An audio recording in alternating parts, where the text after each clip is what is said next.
The High Court in Pretoria will continue hearing the application of what's called a special entry by Advocate Zandile Mshololo, who represents accused number 5 in the Senzo Meyiwa murder trial.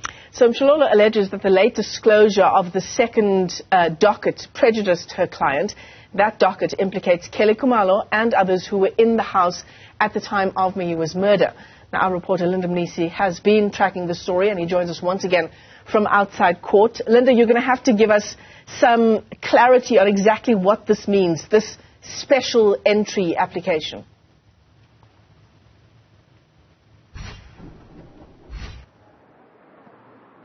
All right, Michelle, so this application is one that is made in terms of Section 317 of the Criminal Procedure Act, and it basically deals with issues of irregularities or, unlawful things that may have taken place during these proceedings or even, post the trial. So this application basically is sought when one feels that there was an irregularity that took place which may have impeded on their trial and subsequently has an adverse or negative impact on the particular outcome of this trial. And what Advocate Mshololo is seeking to do here is basically lay a foundation for her client in that the disclosure or the late disclosure of that particular docket, in fact prejudiced them in the sense that they couldn't prepare adequately for the trial. But most importantly, you'll remember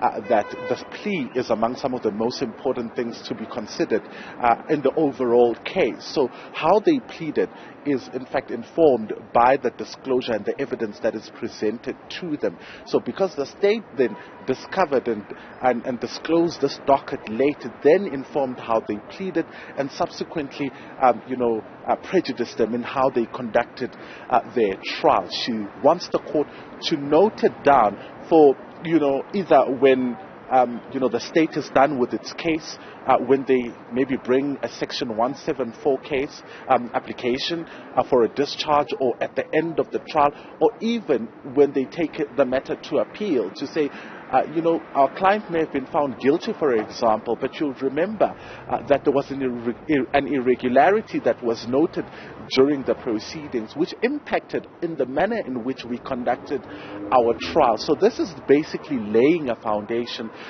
for what is basically to come, Michelle. And I mean, it makes sense, doesn't it, Linda? Everything that Advocate Mshololo said in court yesterday, insofar as how it's impacted, how she's run her case so far, it certainly does make sense. So this application continues in the High Court today. When will we have a decision from the court?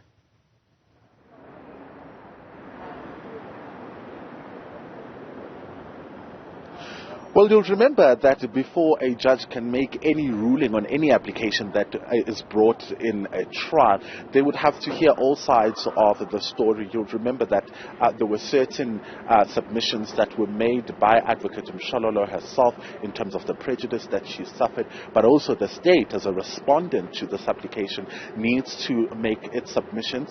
It was not done making its submissions, and some of the things that it attacked in its submissions were the issue around whether or not Advocate Mshololo and her team knew about the existence of this docket. They made reference to the transcripts of the court where on a certain date, I think it was the 17th of March, an instructing attorney of Advocate Mshololo made mention of the fact that they knew about the existence of this particular docket. It says that they knew about it, but you'll remember the counter argument that Advocate Mshololo has always come with was the fact that we knew about the existence of the docket does not mean we were privy to the contents of the docket itself, which then influences the way in which we prepare for our trial. And then another submission that the state made is with regards to the issue around whether or not it's premature for the defense to be bringing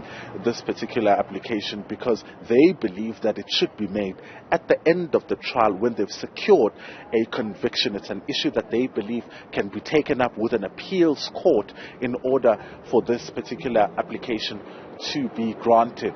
The defense for accused number 1 to 4, they're also yet to make their submissions in terms of what they make of this application that has been brought by the lawyer for accused number 5.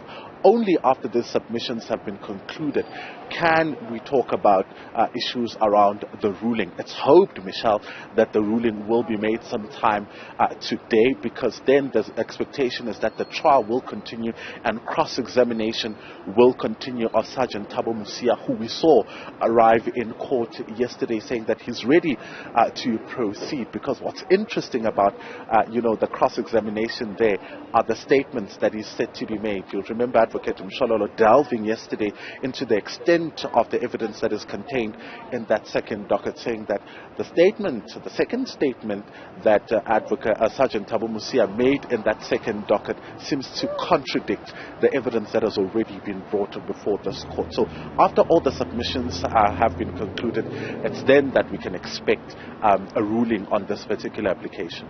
Mnisi, live to us there from the High Court in Pretoria. Thanks very much indeed.